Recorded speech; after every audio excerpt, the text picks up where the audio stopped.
Previously.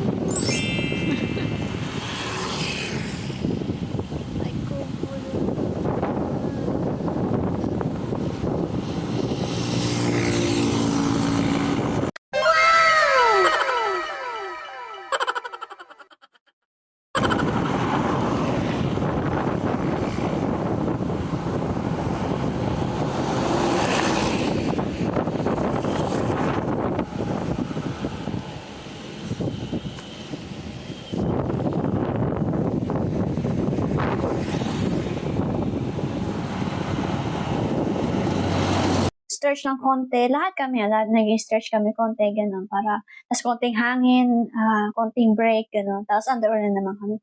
Talagang kudos kay Kuya Jake, talagang napakahirap na to, parang isang araw yata to?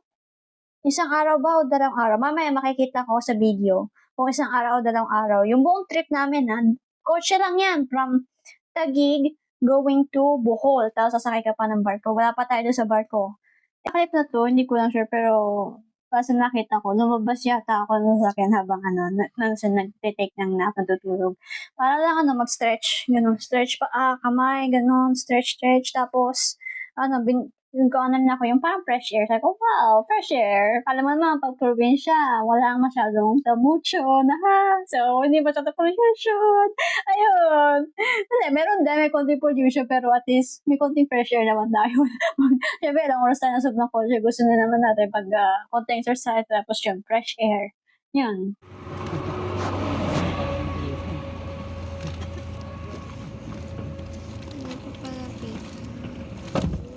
Hindi no, kahit nakaano na.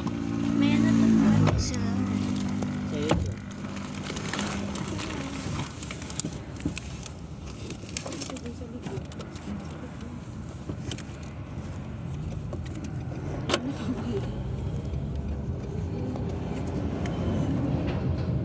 Iyos.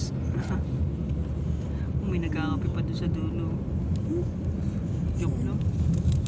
Hinahanap naman yung nagkakape.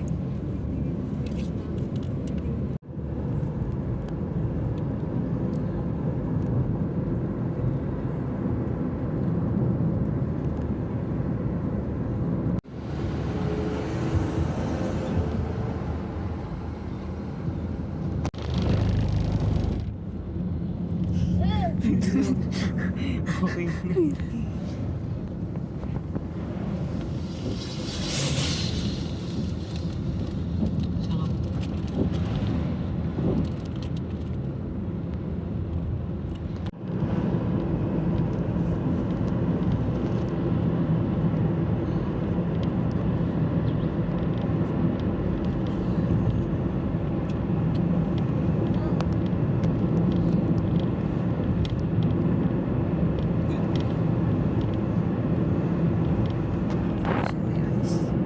Sarap.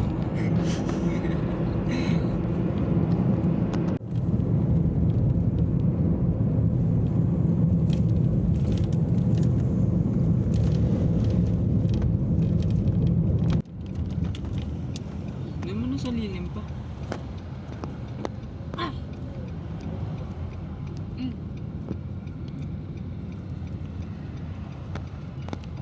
Actually guys, mahabang biyahe to, pero hindi ko lang na-video na. Pero every time nakakapunta kami sa isang lugar mo, nakita ko, yung maganda yung mga certain points ng part ng travel namin. Kinukuha ko ng konting few seconds glimpse yung mga lugar na napapass by namin. Pero mahabang travel to, hindi ko na binidyo yung ibang travel kasi nga mahabang travel. So yung mga ilang highlights lang ang pinili ko para ipakita sa inyo yung mga ilang nadadaanan namin na lugar, tapos na highlights ko, kinukuha ko yung clips. Tapos binipicture ko, yun yata yung part na malapit kami dun sa parang sikat na bundok or volcano. Pero hindi ko na matandaan na naman. Basta, meron yung video na kami, mahabang biyahe namin, tapos binibidyoan ko na lang yung mga ilang lugar na spot na tingin ko na maganda. Parang lang, tapos binibidyoan ko lang mga highlights. So, fast forward na lang natin sa video na yun.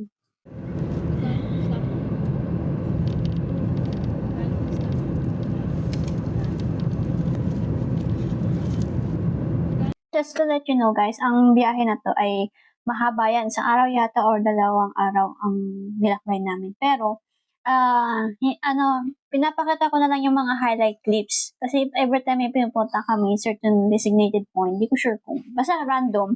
Tapos, binibidyoan ko na lang yung mga mountains, yung mga bundok or volcano, napapass by namin.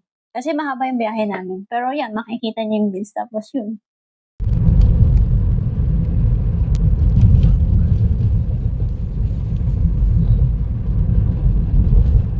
Four hours later.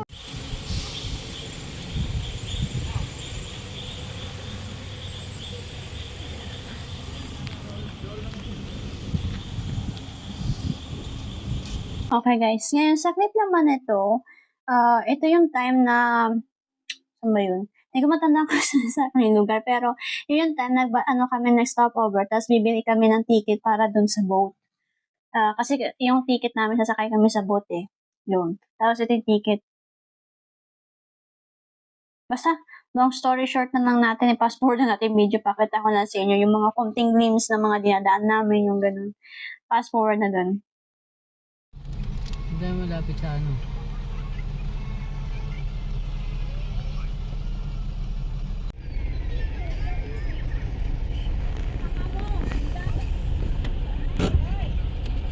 Okay guys, sa video naman to, fast forward. Ito na yung kami pasakay na sa boat, tapos parang may waiting line yata yung mga coach. Ito yung mga truck, nakita nyo sa video yung mga ibang truck na yan. Yung iba dyan, hindi ko sure kung lahat yun, pero yung iba dyan, nasalang na yan sa mga barko, kaya nandyan yan. Kasi nagwe-waiting line din sila, sasakay sila sa mga barko. Tapos sa pagkakalala ko ng time na yan, nandito ako sa gate, malapit sa bintana, nandito si Jeron, tapos nandito yung kapatid niya. Hindi ko lang sure, Aaron yata ang pangalan ng kanyang kapatid. Tapos, meron pa sa isa pang kapatid, nasa harapan. Nalimutan ko lang ang pangalan. Tapos, naglalaro sila ng isang game. Tapos, pinapanood ko lang sila. Ayun, observe. Tapos, i-enjoy naman. Ini-invite na ako. Nalaro tayo sa amin, ganito. Pero, hindi ko matandaan kung anong pangalan ng game. Pero, enjoyable, gano'n. Like, gano'n. Hindi ko matanda kung basta naglalaro sila, tapos pinapanood ko sila, i-enjoy ko lang. Kasi, kayo, mag-backpack sa game. Gamer, no? So, yun. Okay, on to the next video. Hindi yan namin dito. Kailangan. Hindi mo taob.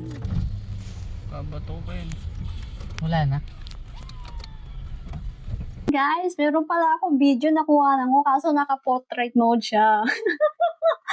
Naka-portrait mode, diba? Pero okay lang yan. Nakuhanan ko yung video, naglalaro sila doon sa gilid ko yun. Diba? Pero mga entertainment habang naghihintay. Habang nag-waiting.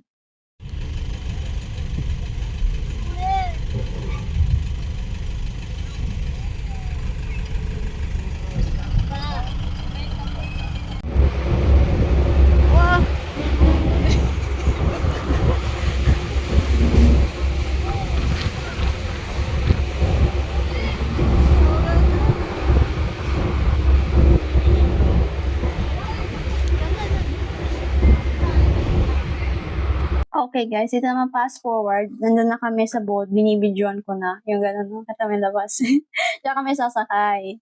Fast forward na tayo sa video. Ay, may naalala ko dyan. Pakita ko muna sa ibang video, tapos ikikwento ko sa inyo kung nangyayari afterwards.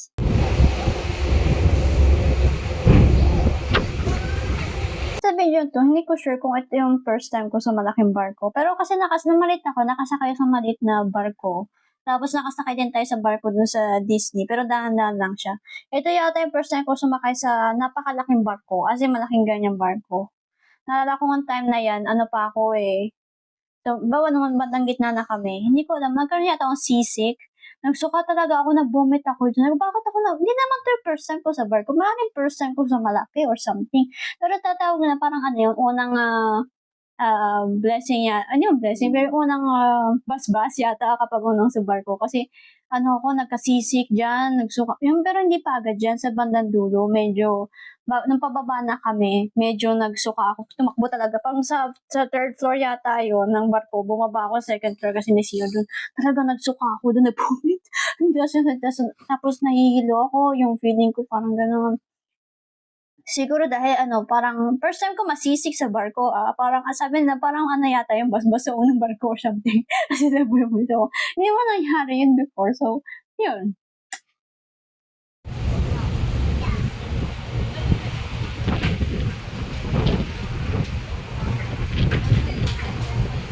Tapos guys, sa video to, nakikita nyo naman doon kami sa parang third floor.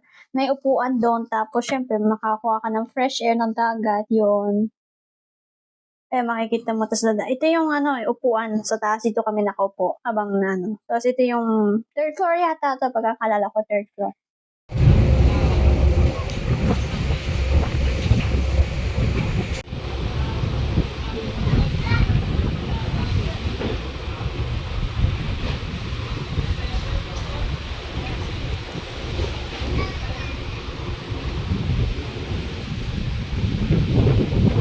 Four hours later.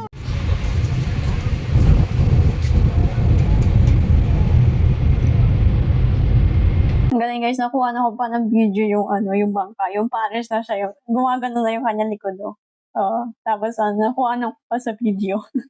Tapos nun, naalala ko nung kasi sa bandang dulo, nung bumaba na kami from that barko. Yun nga, nung nagsuka ako, tapos I'm not feeling better, nandun na ako sa kotse, nakaganon ako. Ay, buti hindi ko, wag yun na pala yung vlog na yun ako. Para talaga ako mukha ng zombie or something. Wala ka sa sarili. Yan. Tapos, fast forward, nagpakwento ko ba to or hindi? Kasi hindi ko siyang sure kung dapat ko itong ikwento, pero nag-withdraw ako doon. Kasi, nangusapan naman ni Mama Jean, hati kami. Hati ng gas. So, since sumama ako sa kanila, hati kami sa gas. So, kalahati sila magbabayad ng barko, tapos yung gas, tapos yung time na yun, kalahati rin ako kalahati magbabayad, rin ako contribute. Tamang word ba yung contribute? Magbibigay din ako ng kalahati para sa gas. Kasi nakisabay ako sa kanila. Tapos yung time na yun, pagkatapos sa barko, naganap kami ng pwedeng withdraw para mag-withdraw ako. Tapos naganap din yata kami nung later on. Yun, para mabigay ko kay Kuya Jake. The next morning.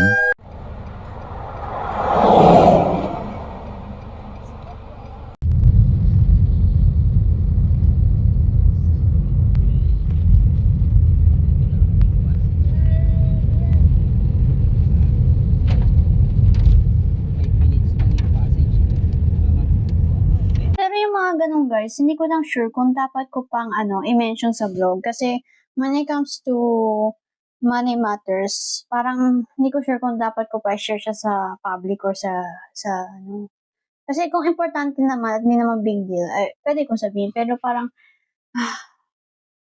pwede ko naman sabihin sa inyo, pero yun nga lang, yung wordan ko kung appropriate pa siya or inappropriate pa i-mention. Kasi hindi dapat tayo nagme-mention about related to money. Yun. Hindi na yun. Oo, hindi na yung Tacloban.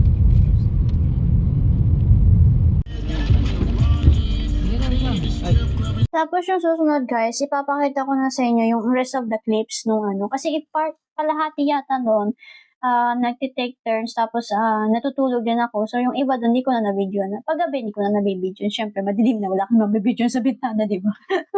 Tapos yun, fast forward na lang natin sa video na to kasi ang dami ko pang shadjad. And lang naman to normal driving yun. So, papakita ko sa inyo mga glimpse, yung mga lugar na napapasbayan namin, tapos yung nangyari, konting update, yun.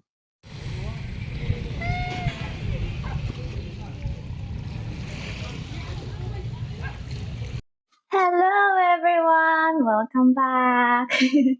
Actually, nag-vlog ako nung Thursday, pero may nangyari, yung video, parang nung pinapanood ko siya sa review, parang magulubo ako, hindi na maayos. Kasi the next day, kinabukasan, parang nirush ko. Tapos late na din ako nakapag-vlog, medyo parang down na yung sun.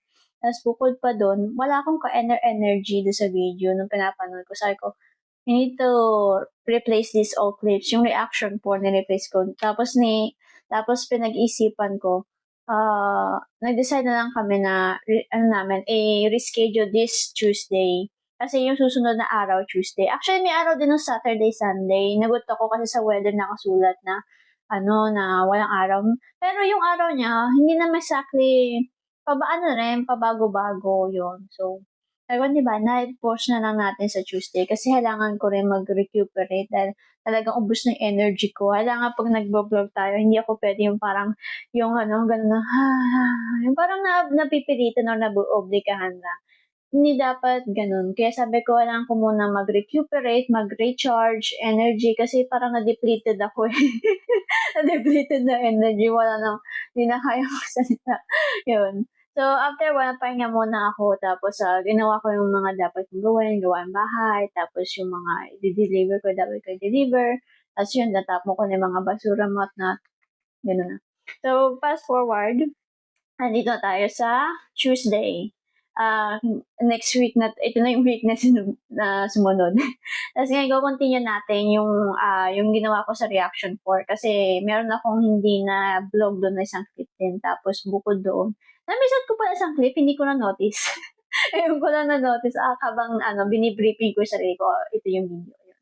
So without further ado, let's start with our reaction. So, ganito ang gagawin ko. Every time na masyadong matingkad yung araw, kasi pag masyadong matingkad, di ko makita yung camera or ito kasi masyadong masakit sa mata. So, pagkatapos magpo-post muna ako, balik muna ako sa loob, tapos i-review ko yung mga clips habang charge ko yung phone. At the meanwhile, ngayon, medyo hindi pa masyadong matingkad yung araw, bumalik ulit ako dito para mag-continue yung vlog natin. So, let's go with the vlog.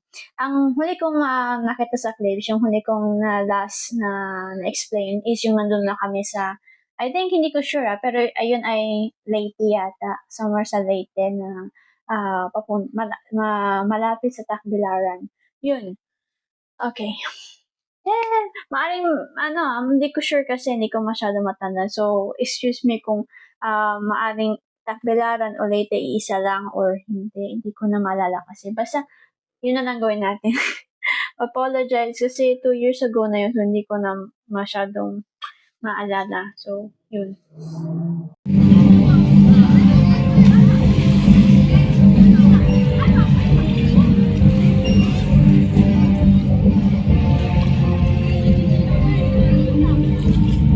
Video na to, ito naman yung part na nagbibideo na ako malapit sa tabing dagat. Nakaupo lang ako sa gilid doon tapos binibidyoan ko. Tapos yung scene na to, hindi ko exactly sure kung anong ginagawa nila pero sa pagkapanood ko, parang parang a little bit of acrobat. Kasi di ba pagkatalon nung kaibigan niya, nung tinano siya sa tubig, tumaas yung dalawa niyang paa. So parang, ang reminds me, parang yun, a little bit of acrobatics. Pero maaaring just ginagawa lang nila yung for fun, yun. Yun lang, pag yun ang nasa isip ko. Yun. Parang gumagawa siya ng parang swimming acrobat.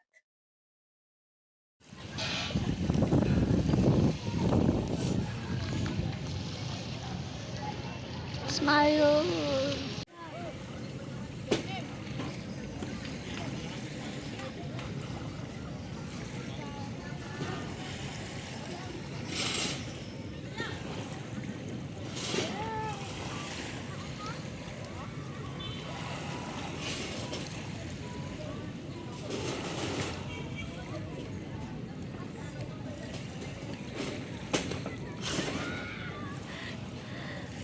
Crab. Oh my gosh.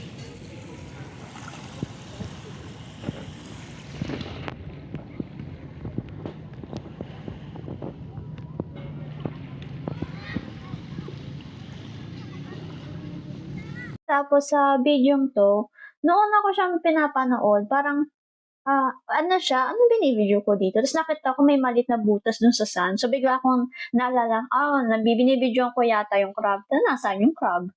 Tapos after a few while, biglang may gumalaw doon sa gitna.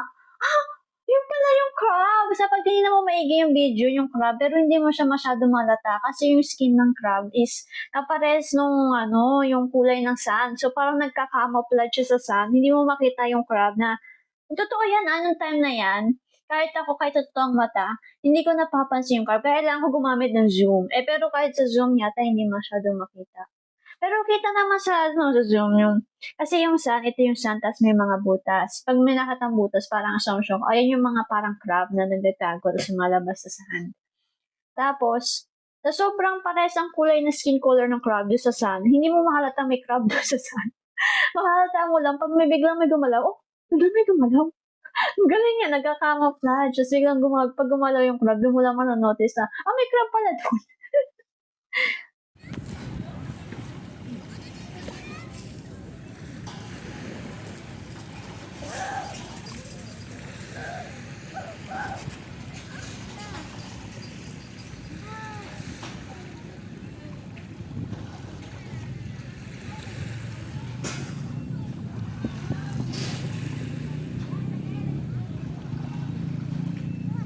Sa bidyong to, nakita ko, nag-chill lang sila, may chill lang, nice air. Tapos meron, mga grupo na mga, Pilipino na nagsiswimming dun sa may dagat. Ayun, pinapanood ko lang sila, nagsiswimming sila dun. Parang chill lang eh. Ang chill-chill lang ng life nila. Parang ganun. Tapos makita mo, meron pala naliligo dun. Ayun, pinapanood ko lang sila habang nagchi-chill tas naliligo doon. Yun. 2 hours later.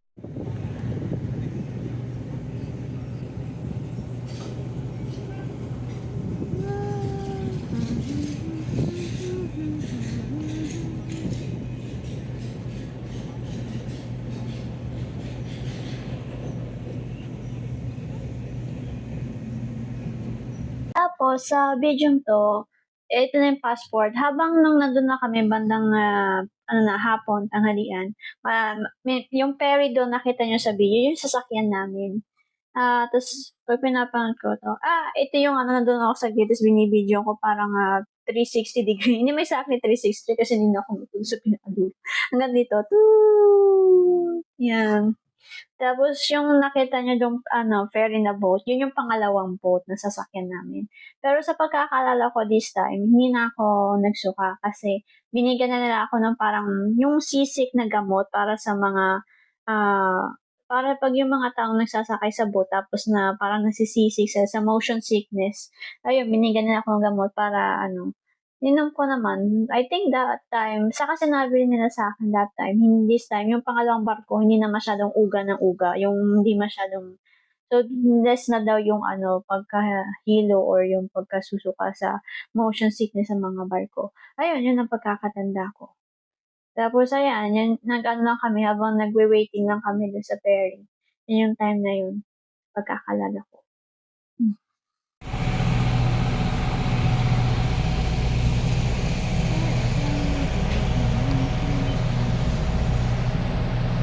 Ito naman yung ferry. Ito naman yung pangalawang barko na sasakyan namin papunta dun sa next destination namin. Pero sa pagkakalala ko, sa pangalawang barko, hindi na ako masyadong nahilo. Binigyan nila ako ng parang gamot para sa motion sickness. Saka para hindi ka magsuka or mahilo sa mga barko. Saka si Ate Rose, sinabi rin niya sa akin na baka hindi ka na mahilo sa pangalawang barko kasi hindi na masyado daw nauga yung kumpara nung una. Kasi malakas siguro yung yung barko kasi malaking alon, so nauga-uga. So baka dahil doon ako nagkasuka. Pero sa pangalawang barko, sa pagkakalala ko, hindi na ako masyadong nagsuka. Tapos ito sa sinama nito, ito na yung time na habang nagwe-waiting kami dun sa barko, nandun lang ako, nag-360 picture, 360 video sa paligid. Ayun, chill. Ito yung habang wini-waiting namin yung ferry na barko. Ito naman yung, ang tawag ko yata dito, bunk bed. Yung, ito may bed, tapos para siyang may second floor. Just to confirm, sinerge ko pa sa Google kung anong tawag doon. Sinagay ko bunk bed. Kung tama yung pagkakaalala ko. Kasi ang tawag doon bunk bed. Pero baka magkamali ako. Sinerge ko siya sa Google. So, sinerge ko siya sa Google. Tama naman. Kapag ito yung higaan, tapos parang may second floor na higaan, yun ay bunk bed.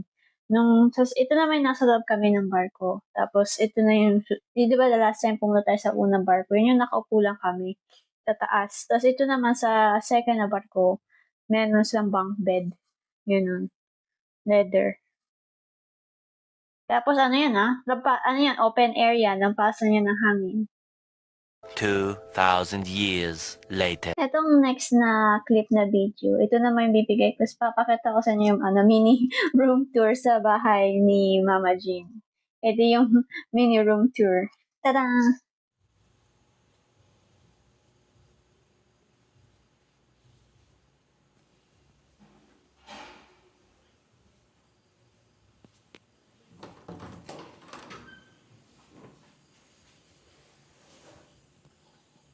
Saan yung lights?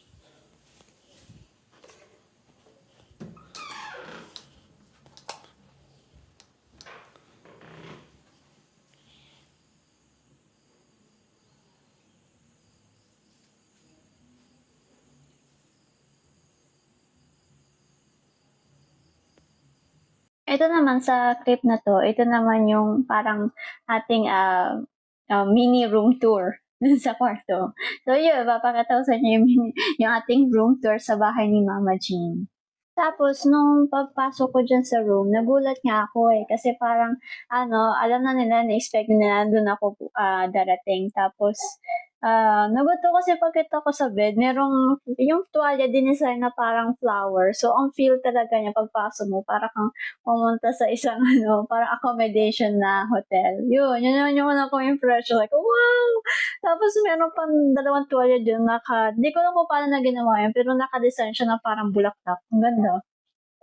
Parang, ang ganda na, parang ako pumunta sa isang room hotel. Parang accommodation hotel, no? Yung ganda yung feel niya, yung vibe sa bahay dun sa niassign sa akin sa kwarto ni Mama Jean. The next day. Hindi ko pa po sure.